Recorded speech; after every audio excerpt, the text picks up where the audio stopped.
Olá pessoal, professor Moacir de Biologia novamente, para poder trabalhar com vocês um assunto na sequência dos nossos estudos. O assunto que nós vamos trabalhar hoje seriam as teorias evolucionistas. Mas antes da gente falar em respeito diretamente a essas teorias, é bom que a gente fale do que é evolução. E também é lógico mostrar para vocês as provas que existem em relação à evolução dos seres vivos. Então vamos dar uma olhada comigo aqui na tela, na definição do que é a evolução. Então vamos lá, pessoal. Evolução é uma teoria, um ramo da biologia, que defende que as espécies existentes no nosso planeta, que elas podem sofrer transformações. Só que essas transformações elas não acontecem da noite para o dia. São transformações lentas e graduais. Apesar de que existe um ramo dentro da própria evolução que entende que a evolução tem períodos muito rápidos e períodos lentos. Mas a maioria defende, lógico, sim, que o processo evolutivo é um processo gradual. A evolução, pelo que vocês podem perceber, ela bate contrariamente ao que eu havia falado para vocês na nossa primeira aula, quando a gente falou a respeito de origem da vida, em que eu falei para vocês que, acompanhando a teoria do criacionismo, da criação divina, existia a teoria do fixismo. A teoria do fixismo é aquela teoria que acredita que as espécies são imutáveis. Elas não sofrem transformações. O número de espécies no planeta é um número fixo, que nunca pode se alterar. Muito diferente da evolução, que acredita sim na mutabilidade e no surgimento de novas espécies. Gente, o que nós temos que fazer é saber discernir, separar uma coisa da outra. A teoria criacionista da teoria evolucionista. Eu vou mostrar para vocês na tela, a partir de agora, algumas provas da evolução.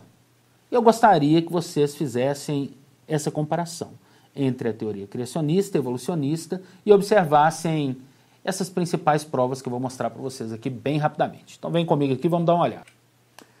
Essa prova que eu estou mostrando para vocês aqui agora é a chamada prova anatômica. O que é essa prova anatômica? A comparação entre órgãos de diferentes espécies. Então, esses dois órgãos que eu estou mostrando aqui para vocês, eles são chamados de órgãos ou estruturas análogas.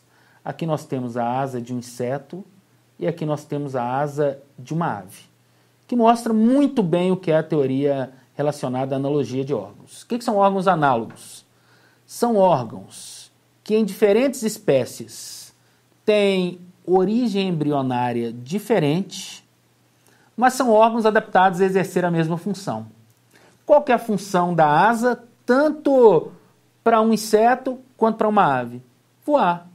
Então significa que esses dois animais têm o mesmo parentesco evolutivo? Não. Não tem similaridade. Não tem parentesco evolutivo. São estruturas análogas, semelhantes, adaptadas a realizar a mesma função. Agora, esses órgãos que aqui se seguem, que vocês estão observando. Primeiro aqui, ó, o braço do homem. A pata dianteira de um cavalo, a asa de um morcego, a nadadeira de uma baleia. A primeira coisa que eu queria que vocês fizessem era observar rapidamente a estrutura óssea. Eu acho que vocês conseguiram observar isso aí. Uma estrutura óssea bem semelhante. Sabe por quê? Esses quatro animais, homem, cavalo, morcego e baleia, têm órgãos homólogos. São aqueles que têm a mesma origem embrionária, porém podem ou não exercer a mesma função. Diferente aqui do análogo, ó. O análogo, a origem embrionária é diferente, mas a função é a mesma. Aqui não. A origem embrionária é a mesma, porém a função pode ser diferente. O braço do homem, equilíbrio, manipulação. Pata dianteira do cavalo, locomoção. Asa do morcego, voar. Nadadeira da baleia, natação. Mas as estruturas têm a mesma origem, consequentemente, o que indica nesses indivíduos é parentesco evolutivo.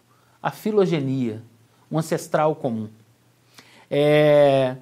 eu acredito que as provas anatômicas são provas bem contundentes em relação à evolução. São as únicas? Não. Outras serão apresentadas. Aqui na tela, dou sequência e mostro para vocês. Aqui nós temos mais duas provas da evolução dos seres vivos. Essa primeira aqui, pessoal, a mais marcante. Isso aqui é um fóssil. O que é um fóssil? Qualquer indício da vida existente em eras geológicas passadas. Esse indício pode ser desde uma estrutura óssea fossilizada, como desse animal aqui que vocês estão observando. Isso aqui já não tem estrutura óssea. Toda a matéria orgânica foi substituída por matéria inorgânica, então fossilizou. Isso aqui geralmente se forma em um tipo de rocha específico, que são as rochas chamadas de rochas sedimentares. Ah, mas é só a estrutura óssea que é fóssil? Não.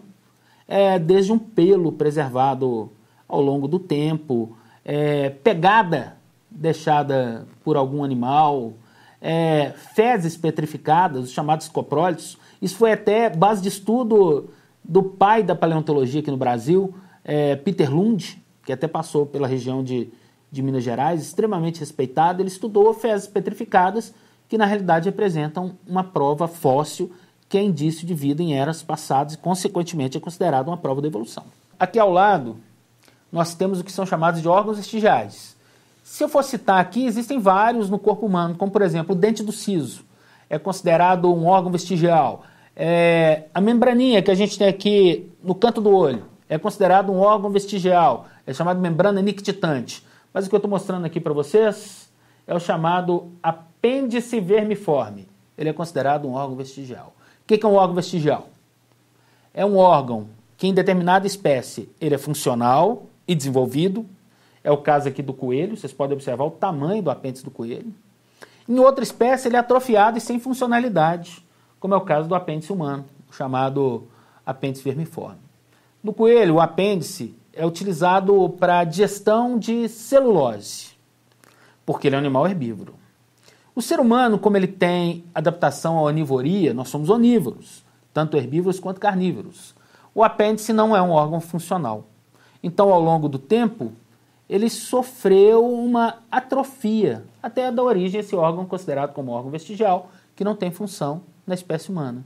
Aqui nós podemos considerar certa semelhança evolutiva, certo parentesco evolutivo, mesmo porque ambos são considerados mamíferos. Outras provas existem, vou mostrar para vocês, não vou me alongar muito, que nós ainda temos que falar a respeito das teorias.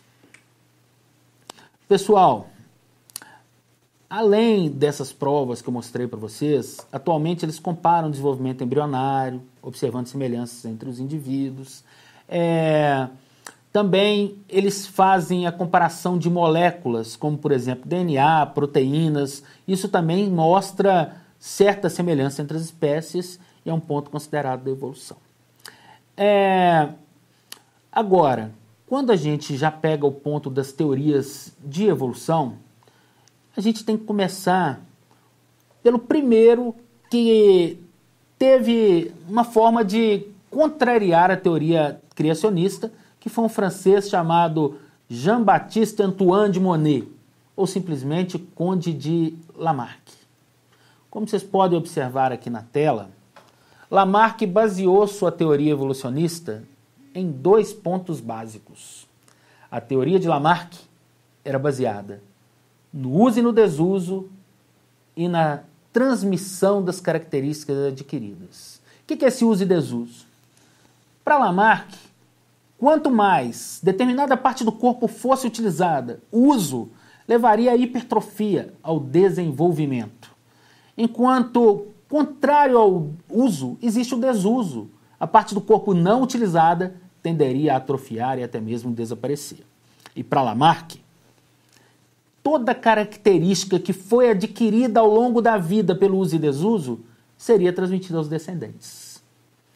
Lamarck cometeu um erro grave. A teoria de Lamarck não é totalmente incorreta.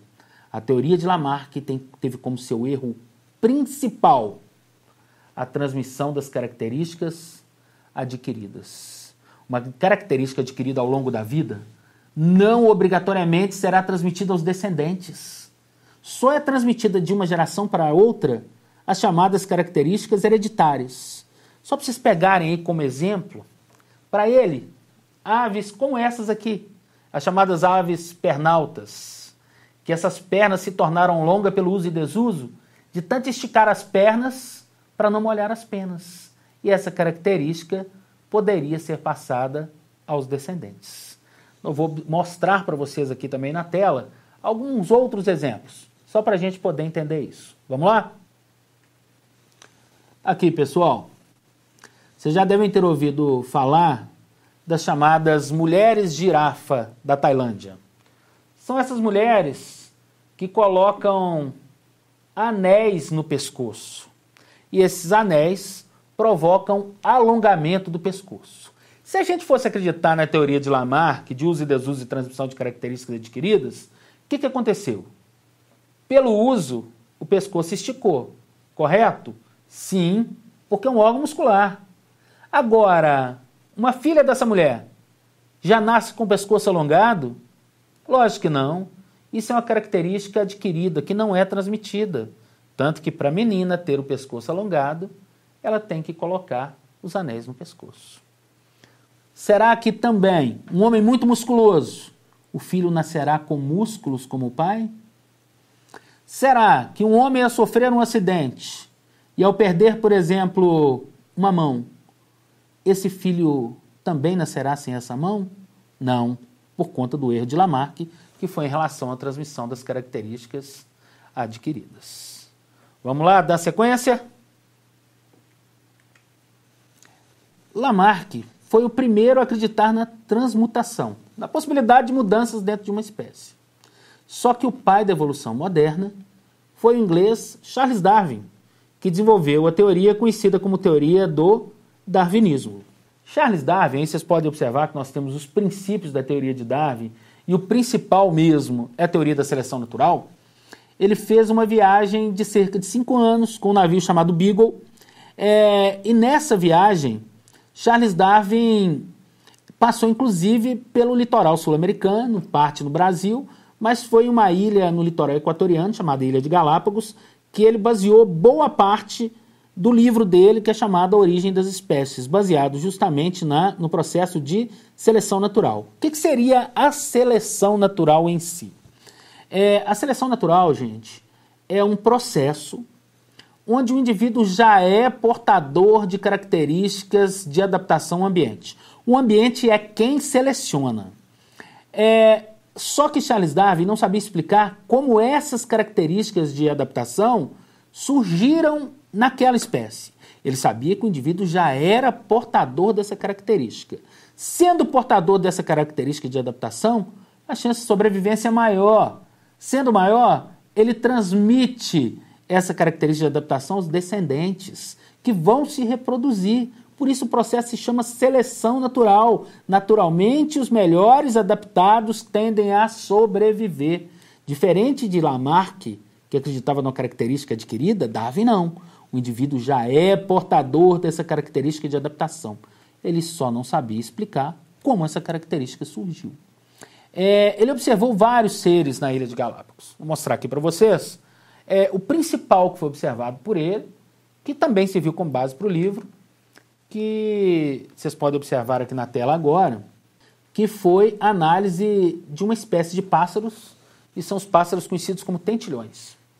Ele observou tentilhões em áreas diferentes da ilha, e observou, como vocês estão vendo aí, que eles têm bicos de formato diferente, porque cada um deles vivia em uma parte da ilha onde existia uma alimentação específica.